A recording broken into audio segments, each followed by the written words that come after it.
Welcome forex traders to the forex trading news channel. और यहाँ पे हम करते हैं गोल्ड का analysis on the basis of fundamental, technical and psychological levels. Okay, last Friday market open हुआ था 4545 के आसपास, और ओपन होते ही मैंने आपको जोन दिया था 4541 से लेके 4523, और यहाँ पे हमारा अज्यूम था कि मार्केट 4500 से बाउंस करेगा या 4500 के नजदीक आपको बाय करना है। This zone will be support either resistance, but make a note this zone is I am expecting 4500 के आसपास जितना जाएगा वहां से बाउंस होगा। सो आप देख सकते हो ये 4500 से बाउंस आया है, और आज जिन्होंने फ्राइडे पोजीशन होल्ड की होगी वो अच्छे खासे प्रॉफिट में रहेंगे। बट मेक अ नोट, ये हमने फ्राइडे पोजीशन होल्ड नहीं किया था, बिकॉज जिस तरह का सिचुएशन मिडल ईस्ट में चल रहा है, यहाँ पोजीशन होल्ड करना एक बहुत रिस्की ट्रेड हो सकता था। इसकी वजह से मैंने फ्राइडे पोजीशन होल्ड नहीं किया है। इसके बावजूद आज देखते हैं ये मोमेंटम क्यों हुआ था। इन लेवल्स की जरूरत मुझे है नहीं, तो सबसे पहले मैं इसे रिमूव करता हूं, और इसके साथ ही हम वीकली एनालिसिस भी करने की कोशिश यहां पे करेंगे। ट्रेडिंग इकोनॉमिक्स की न्यूज अगर देखूं तो gold rise in Iran deal hope, gold climb towards 4600 an ounce on a Monday, recovering losses from last week as increasing optimism over potential US-Iran agreement is concern about inflation and interest rate hike. So clearly समझ में आ रहा है यहाँ पे Iran के साथ, US and Iran के बीच में पीस एग्रीमेंट शायद होने वाला है। अगर ये होता है तो स्ट्रेट ऑफ होर्मुज ओपन होने के चांसेस बढ़ जाएंगे। और जो ओवरऑल इन्फ्लेशन सब जगह क्रूड ऑयल की प्राइसेस चल रही है, यानी क्रूड अभी फिलहाल जो हाई पे चल रहा है वहां से रिजेक्शन लेता हुआ नजर आ सकता है। Reports include that the proposed deal could reopen the Strait of Hormuz as hostile release some frozen Iranian asset and lay the groundwork for additional negotiation aimed at retracing Tehran's nuclear program. So again यहाँ पे Tehran के nuclear programme की बात हुई है, state of Hormuz के open होने की यहाँ पे बातें दिखाई पड़ रही है। However, President Donald Trump said that US will keep its blocked off Strait of Hormuz in peace until its formal agreement is finalized. So almost ऐसे लग रहा है कि यहाँ पे फॉर्मल एग्रीमेंट तो फाइनलाइज हो ही जाएगा। Despite Mondays rebound, gold remain रफली 13% लो since the Middle East conflict began as fear of energy-driven inflation shock fueled expectation that central bank may need to maintain tighter monetary policy. अभी भी gold 13% down है from जब middle east का war शुरू होने से पहले मार्केट के हालात थे, और सेंट्रल बैंक अभी भी अपनी जो इंटरेस्ट रेट है उसे मॉनिटर करके हो सकता है टाइट रखने की कोशिश कर सकता है। Investors also continue to assess the outlook of a Federal Reserve policy after governor Christopher Waller signal he no longer believe that central bank should retain an easing bias in its policy statement. So यहाँ पे central bank के governor Christopher Waller ने भी same चीज कही है, और आप देख सकते हो इसका इफेक्ट ओवरऑल मार्केट पे होता हुआ नजर आ रहा है। इन्हीं सब रीजंस की वजह से आपको गोल्ड दिखाई पड़ रहा होगा। सडन स्पाइक तो आ रही है, बट पीस एग्रीमेंट के वजह से अगर ये हो जाता है तो हो सकता है गोल्ड दोबारा 4600, 700, 800 जाने की कोशिश कर सकता है। तो ये हमें पता चला है हमारे न्यूज सेक्शंस के। इससे साथ ही बढ़ते हैं अपने कैलेंडर इवेंट्स पे और देखते हैं इस वीक कौन से कैलेंडर इवेंट्स हमें दिखाई पड़ रहे हैं। कैलेंडर इवेंट्स के लिए आ गए हैं मिडल माइंड की वेबसाइट पे। ट्रेडर्स, ये वीक होने वाला है 25 ऑफ मई से लेके 29 ऑफ मई 2026, और आप देख सकते हो अगर मैं इंपॉर्टेंट यानी ऑरेंज एंड रेड फ्लैग्स के इवेंट लूं तो मुझे सिर्फ Tuesday and Thursday he events नजर आ रहे हैं। बाकी पूरे वीक में कोई भी इवेंट मुझे ऑरेंज और रेड फ्लैग में नजर नहीं आ रहा है। So make a note, Tuesday and Thursday market एक अच्छी खासी वोलेटिलिटी दिखा सकता है, और इसके साथ ही इस फ्राइडे हमारा लास्ट ट्रेडिंग सेशन होगा फॉर गोल्ड, यानी इस मंथ के लिए, मई मंथ के लिए। सो हो सकता है मंथली कैंडल की क्लोजिंग हमें इस फ्राइडे ही मिल जाएगी, प्लस सीधा जो न्यू वीकेंड मंडे स्टार्ट होगा उसके अंदर न्यू मंथ स्टार्ट होने वाला है। तो मैं कोशिश करूंगा ये वीकेंड पे अच्छा खासा आपको मंथली एनालिसिस भी हम कर पाए। इसके साथ ही बढ़ते हैं आज के कैलेंडर इवेंट्स पे और देखने की कोशिश करते हैं। आज डे है मंडे May 25, 2026 और कैलेंडर इज अ ब्लैंक। मुझे कैलेंडर इवेंट्स में कोई भी इवेंट नजर नहीं आ रहा है। अगर मैं ठीक से देखने की कोशिश करूं तो MX ट्रेड बैलेंस 5:30 PM, इसके अलावा लो इम्पैक्टेड इवेंट्स में भी कोई इवेंट नहीं है। यानी हो सकता है आज के दिन प्राइस सिर्फ एंड सिर्फ प्राइस एक्शन पे रन करे और उसके साथ ही मिडिल ईस्ट के एग्रीमेंट बेस पे अगर कुछ स्टेटमेंट या सेंट्रल बैंक का कुछ स्टेटमेंट आता है तो मार्केट के अंदर एक अच्छी खासी वोलेटिलिटी हमें देखने के लिए मिल सकती है।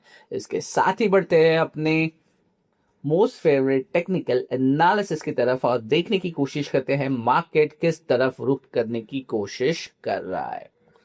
टेक्निकल एनालिसिस के लिए आ गए हम ट्रेडिंग व्यू के पैनल पे। लास्ट फ्राइडे मैंने एक्सप्लेन आपको कर दिया था। तो सबसे पहले बढ़ते हैं वीकली एनालिसिस की तरफ। मैं आपको ले चल रहा हूँ वीकली कैंडल और आप देख सकते हो लास्ट वीक मार्केट ने लो ब्रेक कर दिया था और मेरा एक्सपेक्टेशन था कि मार्केट हाई तक नहीं जाएगा और आप क्लियरली देख सकते हो मार्केट यहीं ओवर अराउंड होकर यहाँ दम तोड़ दिया था। इस वीक की अगर मैं बात करूं तो फिलहाल मार्केट अभी तक अपने हाई की तरफ, यानी अगर मैं देखने की कोशिश करूं क्लियरली तो यहाँ पे आपको पता चल रहा होगा कि लास्ट वीक का हाई पड़ा है 4589.590, जिसे आप कंसीडर कर सकते हो 4600।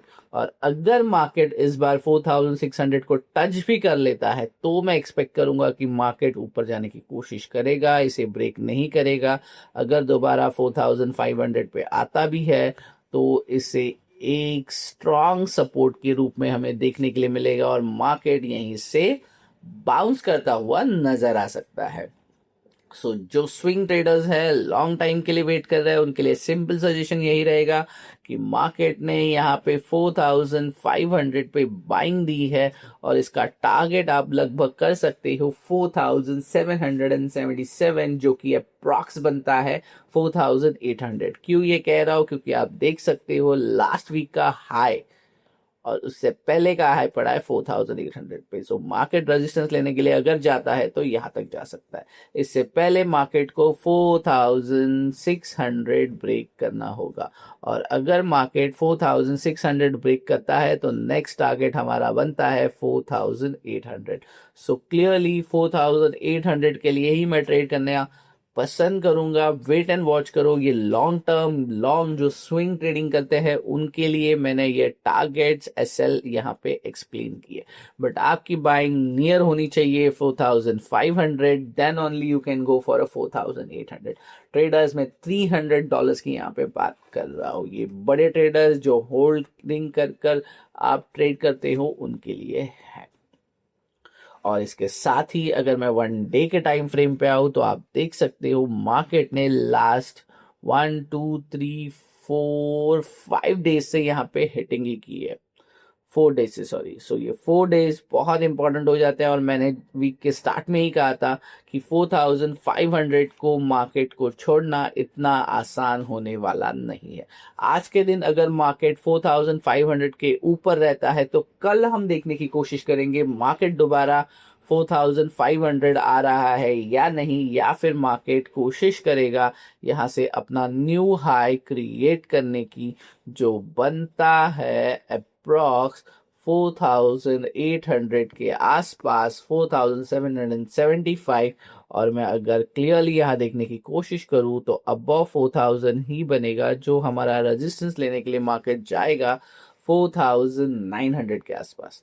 सो traders just wait and watch. उससे पहले मार्केट यहाँ पहुंचेगा जो कि है एक लेवल 4773 यानी 4800। सो जस्ट वेट, मार्केट किस तरह से मूव करता है ये हम देखने की कोशिश करेंगे। उसके बाद ही हम हमारे ट्रेड एग्जीक्यूट करने की कोशिश करेंगे। सबसे पहले मार्केट को यहाँ 4500 के ऊपर स्टेबल होने देना होगा। उसके बाद ही आप बाय या सेल के बारे में सोच सकते हो। सेल के बारे में मैं यहाँ सजेशन नहीं दूंगा, क्योंकि 4500 के नीचे अगर मार्केट सस्टेन करेगा उसके बाद ही हम सेल के लिए देखेंगे। टिल मैं यहाँ पे स्ट्रांगली बाइंग पोजीशन पे आपको बाय करने का रिकमेंडेशन दे सकता हूँ। बट ये डेफिनेटली लॉन्ग टर्म के लिए है। कौन से लेवल पे मार्केट बाय होगा ये देखने की कोशिश अब हम करेंगे। आज की डे स्ट्रैटेजी क्या होनी चाहिए इस पे डिस्कशन अभी कर लेते हैं। आप देख सकते हो आज मार्केट ओपन हुआ है 4550 पे, और इसके साथ ही $50 का जोन है, 600 इज ऑल्सो $50। सो ये दोनों के बीच में मार्केट फिलहाल ट्रेड होता हुआ नजर आ रहा है, बिटवीन 4500 से लेके 600 के बीच में।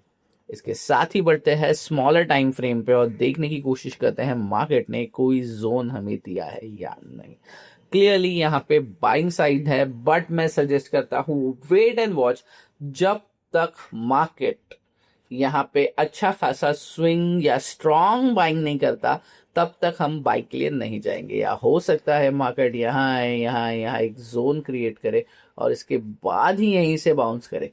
सो वेट एंड वॉच। जब तक हमें वो जोन नहीं मिलता तब तक हम ट्रेड एग्जीक्यूट नहीं करेंगे। फिर भी जिन्हें रश है उनके लिए अभी तक मार्केट ने कोई जोन 5 मिनट्स टाइम फ्रेम पे क्रिएट नहीं किया है। अगर मैं 1 आवर पे जाने की कोशिश करूं तो आप क्लियरली देख सकते हो लास्ट जोन जो मार्केट का पड़ा है वो बन रहा है। अगर नीचे भी आता है मार्केट तो ये एक जोन बनता है जहां से मार्केट को मैं बाउंस होता हुआ देखना पसंद करूंगा, जो बन रहा है 4505 से लेके 4510।